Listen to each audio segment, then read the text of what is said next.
Well, hello there, and welcome to another exciting episode of Secrets to Real Estate Investing by House Flip Masters. Today, we have an awesome woman with us, and I just love when I get females on the show because there's not a lot of women in real estate investing. So I love to find awesome women who are successful, making it happen, and invite them on to share their secrets of success with you. So today we have with us Kristi Cirtwill. She is a really fun, interesting, and beautiful lady from Canada that came down here to Southern California and started doing real estate investing and flipping houses down here. And you get to learn so much more about her today. I'm so excited to have her. So with that, welcome, Kristi, to the show. Thank you for having me. Well, why don't we get started by having you share your backstory, what you were doing before real estate and how you kind of ended up in it. Sure. Well, you already mentioned I'm from Canada, so I'm sure you'll hear that accent come out at some point during the conversation. But I moved 10 years ago, and before, in Canada, I was doing a bunch of jobs I didn't like to do. I worked for government that was not up my alley at all. I tried climbing the corporate ladder. I even worked for nonprofit, and I actually didn't mind working for the nonprofit company, but there's an income cap. I think I was making $28,000, and that was sort of the highest you could make at that company a year.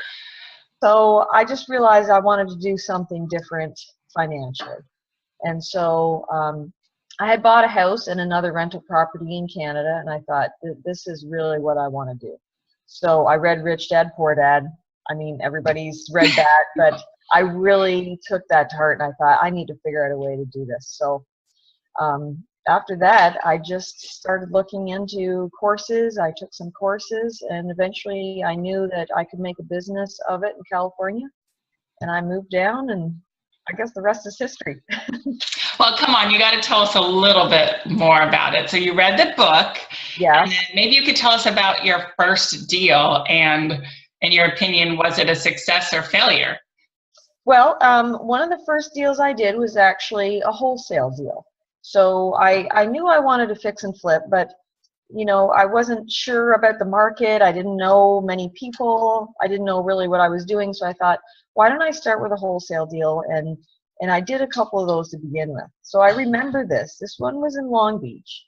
I had it under contract for $120,000, if you can believe that. This is a 2-1, 900 square feet, or a small house in an area of Long Beach that was decent. It wasn't too bad, but I wholesaled it for $130, so $10K spread there. Well, that investor fixed it up, and I tracked it to see what he sold it for, and he sold it for something like $260 or something like this. So obviously, wow, I made a lot of money on that deal. I thought, okay, I think I wholesaled maybe 1 or 2 other deals, and then I went right into flipping. So. And actually, that house is resold within the last few months for $400,000. So, it's interesting just to see the same house being sold along the years, and the equity and the appreciation potential in California. It's pretty amazing here. So, how fun! I've never heard anyone talking about tracking their deals to see where are they now. But that's kind of fun. Maybe I'll have to go back and look at some of mine. Although, I don't know. It'll be interesting to see. Yeah, I mean, an easy way to do it is I just like them or star them or whatever the term is on Redfin. So when it pops up, I'm like, oh, I recognize that house, and that's how I did it. So. Yeah, I actually do get notifications from maybe it's Redfin and Trulia. Mm-hmm. They know what I've owned and sold as a realtor somehow, so they email me, oh, there's been a change in value on this property. Oh, that one from a couple of years ago. What's going on with that? That's fun. Yeah. Okay, so you started out as wholesaling, saw your proof of concept prove out, and then jumped in. So as a beginner, what did you do for your financing? How did you finance flips when you jumped into that? Well, when I first moved, I didn't really know anybody. So I jumped into the real estate investment clubs. I just started, I think I was on Craigslist trying to find hard money. And back, I moved in 2006. I didn't really start buying until 2008, which actually the timing of the market was perfect because it kind of crashed at that point and I could start at the bottom and start buying. But I just was out there meeting as many people as I could. And I remember even on the weekends, I was out meeting realtors and going to open houses and just doing all kinds of networking just to try and understand the business. Even the terminology is hard because, people say, oh, have you filled out a 1003 or and a ARV and LTV? I'm like, I have no idea what you're talking about. So, every time I heard a new term, I'd write it down and look it up. And so I actually found a couple of hard money lenders in the beginning, and they were willing to loan to a new investor. I did have to put some money down, and I can talk about later on if you want how I fund my deals now. And it's similar to how I really started funding them back in the day. But yeah, hard money, as long as you have a property with equity and it's a deal to be flipped, then even as a new investor, you can still get money. Well, and since you kind of brought this up yourself just now, why don't you define hard money for our listeners, in case there are brand new people like, what's hard money? Yeah, well, basically there are companies out there, and all they do is lend money to real estate investors. So, and there's actually quite a few of them right now. And it's pretty competitive rates. So I remember when I first started, I was paying something like 12.5%, 3.5 points, and a whole bunch of, doc fees or whatever kind of fees they felt like throwing in there.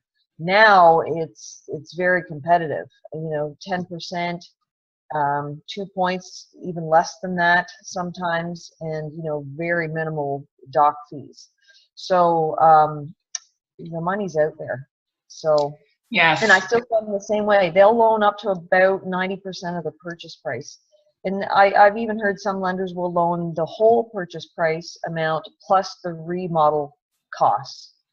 So yeah, it's possible to get 100% financing for sure. But having said that, I still keep a good buffer of my own money in the bank account just for the carrying costs. There's always things to pay for along the way. In addition to, you obviously have your monthly hard money payment, carrying costs on the property, utilities, taxes, all that stuff. So you still need a little bit of your own money to do it. Yes, yeah, you need your money or you need a partner with money, but there has to be money. I think it's a little deceptive if we see people out there flip houses with none of your own money. It's true, but it's a lot harder when you have none of your own money. It's possible. You got to find someone with money. Maybe it's mom and dad. Maybe it's a rich uncle. But someone's got to have some skin in the game. And so just to reiterate on the hard money lenders, the nice thing about it, their rates are higher. A traditional mortgage might be 4%, hard money loan 10%, but they're lending based on the asset and the value of the home rather than your income.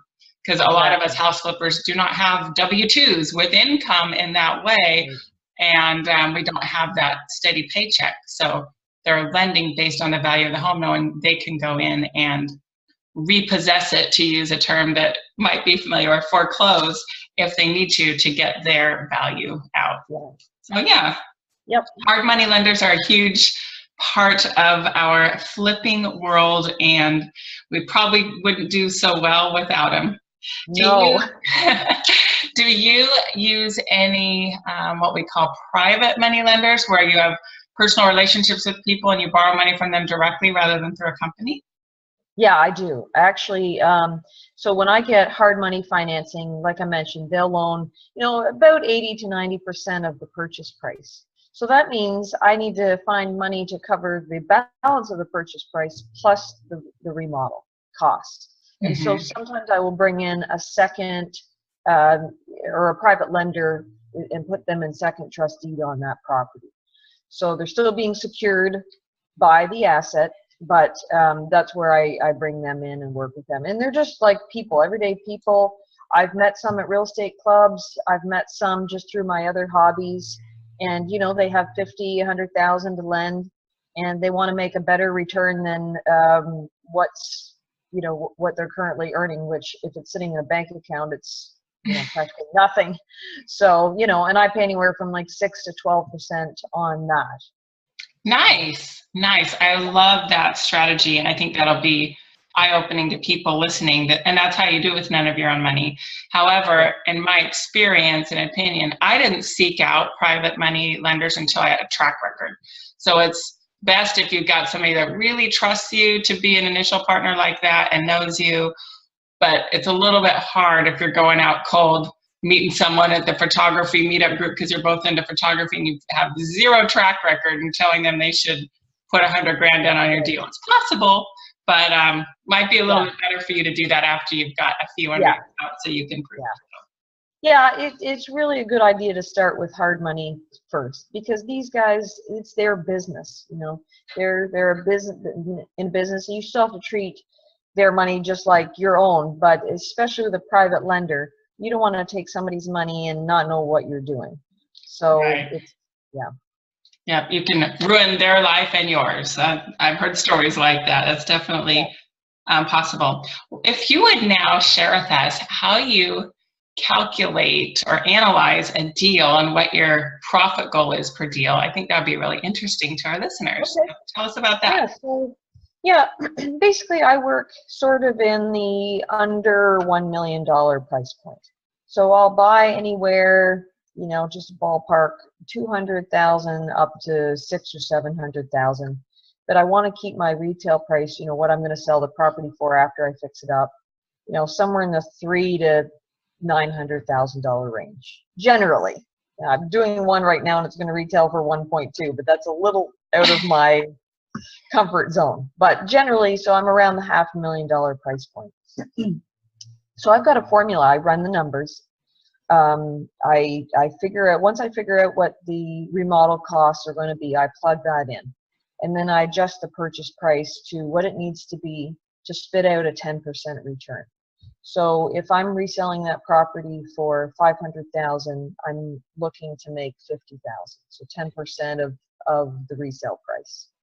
Okay. So it sometimes dips a little lower than that. You know, sometimes I luck out and it can be a little higher. Maybe, you know, appreciation is on my side, and, you know, by the time I sell that property, the value's gone up a little bit, so I make more than 10%, but generally it's 9–10%. Interesting. And I know some people calculate their profit based on cash return. So, and I don't have a calculator on me now, but that would probably equate to more like 12 to 15%, depending on how much money you have in the deal, I'm guessing. So some people about that. Yeah. And it's per deal. So I'm just, you know, my average turnaround time is 4.5 to 5 months. So by the time I buy that property, by the time I fix it up and resell it, so escrow to escrow is 4.5 to 5 months. So, and that should be per deal, that return. So that's what I'm looking for. Yeah, because when you annualize it, the return definitely goes up. That's fantastic. And it's really good if none of your own money is in the deal, then your return is infinite. I love it. And that should be, you know, a lot of people's goals, in my opinion, is to get it so you are experienced, got a great track record, using other people's money and making money with none of your own money in the deal. Why don't you tell us, if you would, what you like most about being a house flipper? Okay, well, besides the obvious, money. Yes. I mean, that's obviously, you know, part of it, you know, is to make money and be successful at it. I really like how many people are employed because of my work. You know, you're not just talking about hiring one guy. You know, I've got a team of 17 guys and a general contractor who manages all that, and all those families are fed because of my business. You know, the realtors that make money, the lenders, the title, escrow, termite guys, so many people are able to have business from my business. So that's important to me too. That's something I really like. So if I'm making money, then there's a lot of spin-off from that. I love it. And I heard someone who was interviewed on a show, and when he was asked, oh, how do you give back? And he says, I know that the interviewer was looking to see what charity he contributed to, but he said, I give back by providing a ton of jobs to the economy. I'm like, wow, I mean, that's so true. And that hit me also probably after we've been flipping houses for 3 years. I was counting up, I'm like, wow, today I've got 35 people working all day on my projects that are, like you said, feeding their families. Yep. Because of what we're doing. We're finding problem houses, making them prettier, and then a new family gets to make that home their own and really enjoy a super nice new home that's nice and new inside. Why don't you tell us, if you would, one or several of the important characteristics that have helped you be successful as a real estate investor? I just don't give up. I remember in the beginning, you know, you are doing things over and over and not really knowing what you're doing and what's going to work. And you think, like, some days, you know, your mind plays games on you, like, do I even know what I'm doing? And other days you see a little bit of progress and you think, I guess the key to me was finding someone who was doing the business so that I knew it was an actual viable business that you could have. And when I found other investors that were doing more than me, I thought, yeah, I can make a business out of this. So just being consistent and persistent. You know, with my network, I did a lot of networking, and I still do to this day. And just not quitting, you know, and doing what it takes. And it's more than just organizing your desk and shuffling paperwork and getting your business cards right. I'm not talking about that. I'm talking about finding the next deal. And actually, that was something that someone told me when I was getting frustrated once. I said, I don't know how to, you know, kind of get this going faster. Like, just focus on the next deal. And I did. And next thing you know, I had 6 deals going at one time. But it's just kind of putting your head down and really staying focused to the thing that matters, which is finding the next deal. Don't get distracted with, you know, trying to do too many different things. So that was the key to me, just keeping at it and working hard in the beginning. And I still work hard, but it's a little more systematic now. In the beginning, you're kind of doing it all yourself, just trying to sort out what you're good at doing more of that, and kind of what's working. So. Love it. How many deals do you have going right now? Actually, I think I have about 6. Okay. Yeah. Nice. I find that's kind of a nice, manageable number myself. Yeah. And we've had as many as 30, and that's just ridiculous. They just wait. You can't touch that many at once. Yeah. With my it's definitely manageable for one person, and as I scale up again, I'll need an employee for help with that, because it is a lot for one person to manage beyond, you know, 6 or 7. So. All right. Well, why don't you tell us how you find your deals, how you did at the beginning, and has anything changed for you and how you're doing it now? Yeah, that's a great question, actually, because it has changed a little bit. So in the beginning, I said I did a lot of networking. So I would go to open houses, meet realtors that way, go to realtor broker meetings, like anything to do with connecting with a realtor, trying to make a relationship and have them know that I'm in the business of buying with cash and, you know, closing quick. And back then, that strategy worked great because everything came off the MLS. I could meet realtors, and actually I bought a few wholesale deals back then too. And the wholesalers I met at the real estate investment clubs, and just some people that came to know I was in the business, you know, through Facebook or just, you know, other networking things. But I would say probably from 2010 to 2013, 90% of the properties were coming off the MLS. So a realtor would call me up, say, hey, here's a property. It was either their own or someone else's listing they found. And then they would write the offer for me and submit the offer. Now I still do networking, but it's in a different way. I still network through realtors, and I would say probably 50% of the houses I buy now come through realtors, but they are not properties that are on the open market where there's 30 other investors looking at that same property. They are situations where a seller wants to sell discreetly, for whatever reason. They just don't want a bunch of people traipsing through their house. They want a fair price, and I offer a fair price, and if it works for them, then we put the deal together, and that realtor may be the connection between me and the seller. So that's about half. The other half come direct through sellers. And I do some online marketing, Facebook, and mostly it's word of mouth. It's just people now who I've met over the years who still know I'm in the business, and they're like, "Oh, you buy these kind of houses still?" And I'm like, "Yep." Well, I have one for you. And I go to meet that seller directly, and between the seller and I directly, we work out that. So it's all through networking now. Yeah. That's what I do too. I started out buying at auction. The first few years, everything was auction, but the last 100 houses have all been through relationships and networking. And I have not spent any money or time or energy doing direct mail yet. Have you done any direct mail? Nope. Oh, I think you're the first person that I have met doing this business success. No mailings. We're soul sisters there. Okay. Yeah.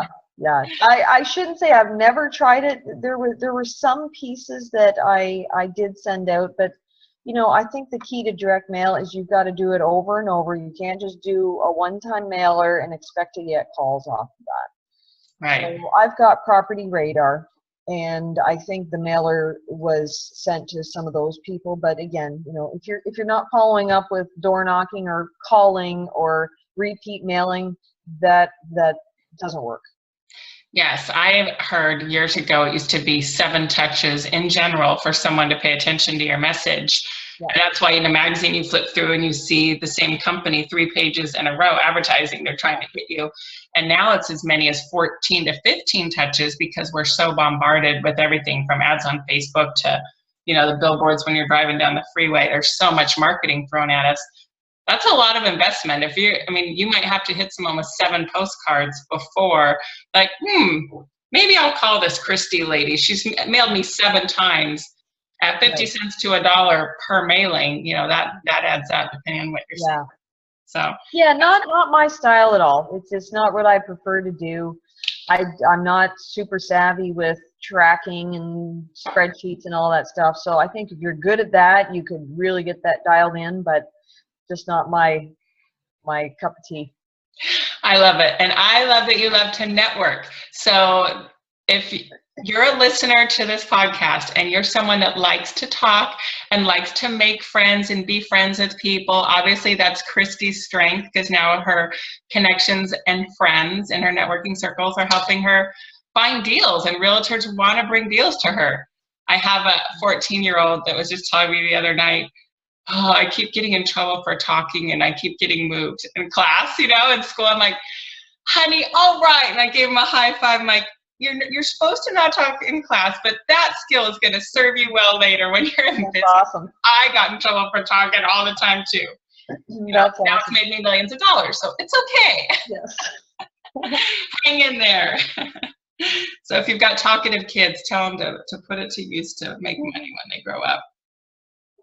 So why don't you talk about what it's like as a woman to be in this business? Has it been an advantage, a disadvantage, some of both, and what you think about that? That's an interesting question. I never gave it any thought when I first started. None at all. I didn't even think that it was a male-dominated business, and it kind of is. I mean, when I think about the other house flippers I know, a lot of men more than women. So I guess I sort of figured that out along the way, but I never really let that stop me in any way or think that that was any kind of handicap. And actually, now that I'm doing it, I realize maybe I even have a slight advantage. You know, people tend to maybe trust me a little more just because of my sensitive nature. So when you can be sensitive to some of these situations and discreet and non-judgmental, and you go in, because some of these sellers are just, you know, they're selling houses that, yikes, you know, you just put the poker face on. But really, when you can actually be compassionate towards these people, they pick up on that. And so I think it's an advantage to go in there. I agree. Where they can feel I mean, how can you help but feel bad for people in some of the situations? I did lose it one time when I was in a house that smelled of urine from all the animals in the house. It was so strong. I was there with the realtor that brought me the deal, and we were standing in the house, and I felt like I was going to lose my lunch. I could not stand. It smelled so bad. And the realtor and the seller are standing in there talking. I said, I'm sorry, ladies, would you mind if we stepped outside to carry on the conversation? I'm like, I'm going to throw up. This is so awful. That was my only time. I mean, I do just feel bad for people with, the animal issues, the hoarding issues, the house never got repaired. They cut the drywall off the wall. I mean, and you have to hold it together. Don't act like it's the first time you've seen it, if it is your first time you've seen it. And your heart just goes out to them and say, oh, wow. I mean, if I could solve this problem for you, if I could give you X dollars and you could be on your way and you don't have to clean this up, how would that work for you? And they just have this huge relief. Yes. Like, oh, you're their savior. You're saving them from this big stress. Yeah. But yeah, you got to hold it together. It's amazing. You're laughing about the urine smell, but these people are living in houses still. And so to them, maybe it's normal. It is normal. Or it's their normal. Yes. And maybe they know there's something not quite right about it, but to them, it's their normal. And so, that's the way you handle it. And yeah, there's been a couple times where I've had to hold my breath, but I think I'm a bit immune to it now. But yeah, you're stepping through all kinds of goodies. So I won't get too so nicely. Yes, or I've seen showers that are just black with mold and there's water in them. They used them that day or mildew and stuff, and you're just like, oh my gosh, or fleas jump all over you. I mean, you just got to be prepared. In this business, if you're meeting with sellers, that is what you're going to encounter, and you can't be all judgy and condescending or you're going to lose the deal. Yeah. You just got to be compassionate and hold it together, which clearly you're good at. Well, thanks. And you know what? The way I look at it is they want a new start for whatever reason. They need to get out, go and move to a new place and get a new start. So sometimes that's what they need. Yep. And you're a solution. Yep. And if we could talk about that just for a minute, if people have negative associations with investors, and oh, you're an investor, you're going to rip me off or whatever. I mean, obviously, when you show up in person and they see how kind and compassionate you are, they know that. But I mean, there is some of that. Have you ever encountered that up front with people? Have they been resistant, or have you not had that? No, I don't really encounter that. Generally, they're happy to see me, and some can't even believe that I will buy the house as is. Usually, this is like kids. So if someone has died and I'm meeting with the adult children, they just can't believe that somebody like me would take, the house in its current condition. I'm like, yeah, you don't have to do any cleaning. You don't have to do any repairs. It's definitely a relief. On the other hand, if I make an offer and it doesn't work for them, I don't take it personally. And I just tell them, look, if this doesn't work for you, that's okay. And I even go as far to tell them, look, if you wanted to put in $100,000 to fix this up, you could list it, at retail for X amount. So it's full disclosure. They can choose what option they want. But generally, people don't have $100,000 to put into these houses that just are in such bad shape. They don't have the time and resources to do that. So they're happy just to sell it as is. So I don't get a lot of any kind of negative. I would say I've run into realtors who have maybe had a bad experience with an investor. So now, it's overcoming, oh, you're an investor. Okay, well, yes, but I say, well, I'm one of the nice ones. Well, then that sort of gets a smile on their face and you can kind of hopefully build a relationship from there. So, yeah. Yeah, and I've heard realtors, they've told me, well, I've had a deal tied up and then the investor turned out they had no money and they couldn't close on the deal. So they were obviously a wholesaler and they were trying to wholesale the deal and they didn't. So I explained and overcome the objection, and maybe you've had this too.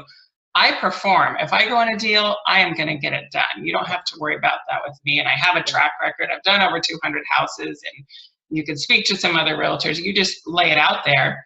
They're going to trust you and have that confidence. Yeah, exactly. Well, we need to wrap things up, but would you please share with us some advice that you would give to someone just starting out? You've already alluded to the fact that you need to be consistent and persistent, but any other advice that you would have for new people? Yeah, I think that's really the best advice. You know, it's hard because it's a business that,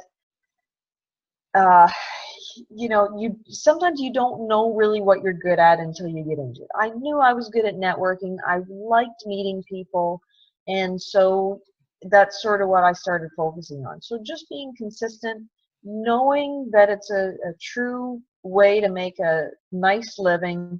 You know, there's people like me and you and lots of others that have made a full-time business out of it. So having the belief that it is something they can be successful in. Obviously getting education. You know, I got lots of education in the beginning through way of courses I paid for and attending real estate investing groups. And that's money well spent. So just between that and then taking action. Don't be afraid to do it. You've got to just jump in and do it. I love that. Well, thank you so much. Thank you for your time and for sharing some of your strategies. It's been really helpful and I really appreciate it. No problem. Thanks for having me, Holly. All right, thank you. Hey there, thanks for watching the video. Make sure you like it and click subscribe to get notified of more videos. And you can go to hardhatholly.com for a free download on secrets to finding great deals.